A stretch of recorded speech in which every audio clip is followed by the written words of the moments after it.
Welcome to part 5, multi-phase system.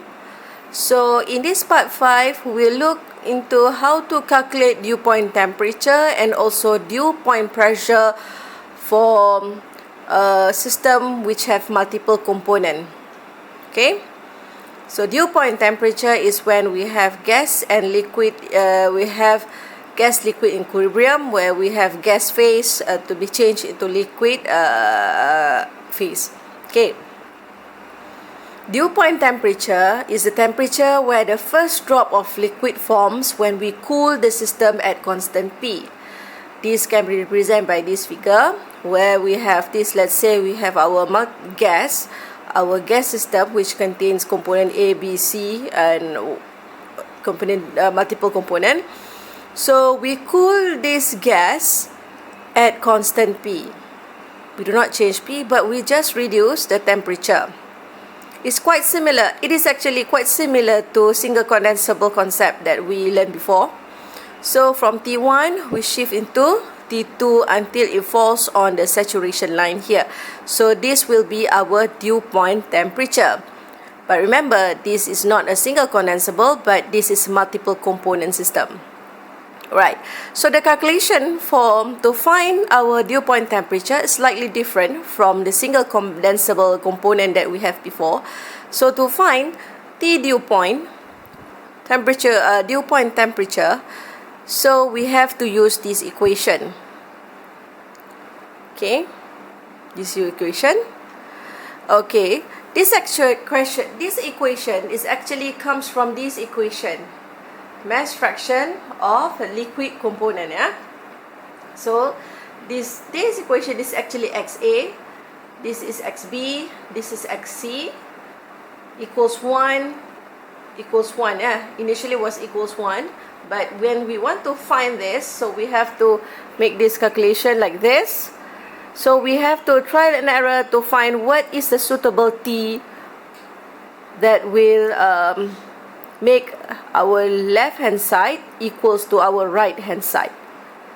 Okay, so you have to use the equation to find your dew point temperature, and this is done by doing trial and error.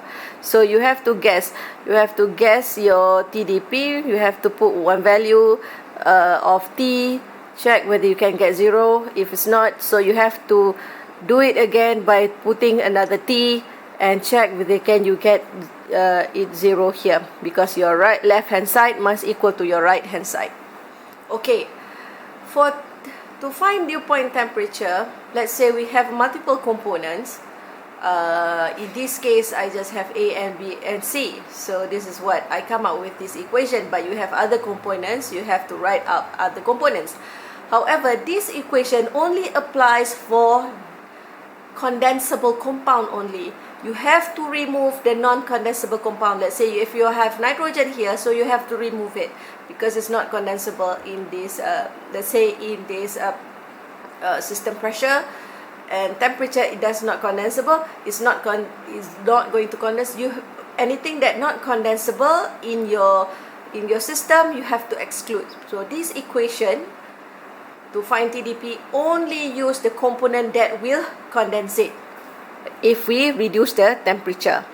Okay, remember this equation actually comes from this equation, and this is done by trial and error until you get your TDP. Actually, there are some methods shown in the textbook using computer which you can find this TDP instead of doing trial and error. Okay, so see, it's quite different from a single condensable, because in single condensable it's slightly easy because it only have one compound, but in this, when you have multiple compounds, so the calculation becomes tougher than the single component. Okay, right, to find your dew point is by doing this equation. You can look into your textbook under this section where they show you how to find TDP using this equation. Right, once you obtain your T dew point, if you want to find your liquid phase composition, which is in equilibrium with your gas, so this will be your equation for each of the component. Okay, to find liquid phase composition that in equilibrium with your gas phase, So this is the equation that you can use.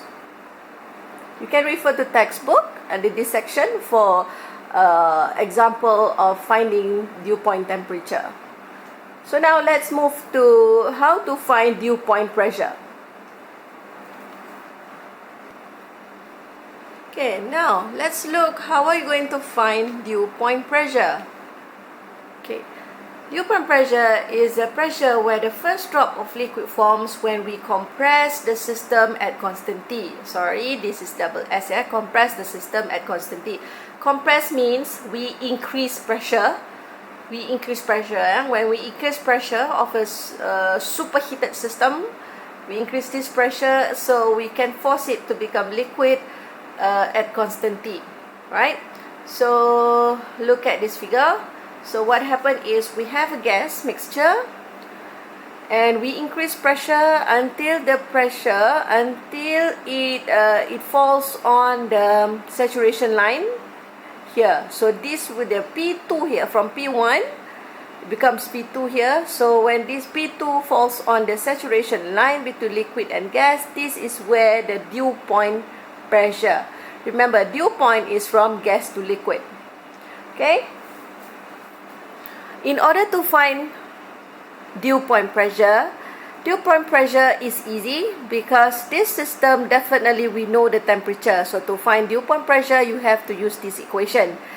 This equation is in your textbook, yeah. So you can find under dew point pressure section where you can find this equation where dew point is 1 divided by this. This actually is your mass fraction. When you rearrange it, you'll get this equation from Raoult's law.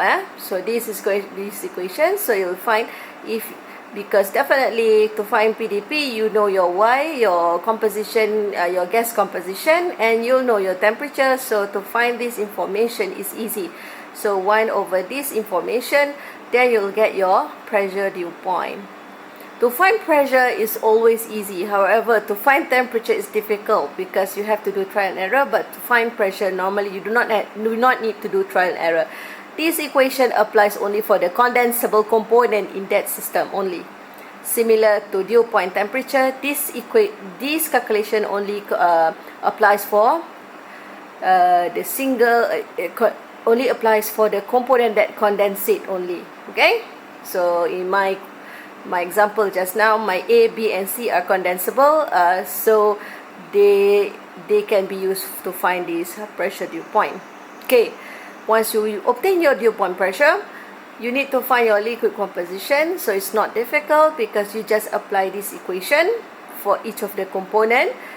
Okay, so you get your X. Remember, yeah, where this equation comes from? That is actually you rearrange the Raoult's law. This is also from Raoult's law when you rearrange it. So P here in the liquid composition here, P here is actually P dew point that you obtain.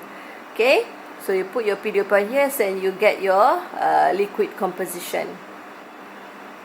Okay, so I would like you to go through your textbook and go into example. Hold on, yeah.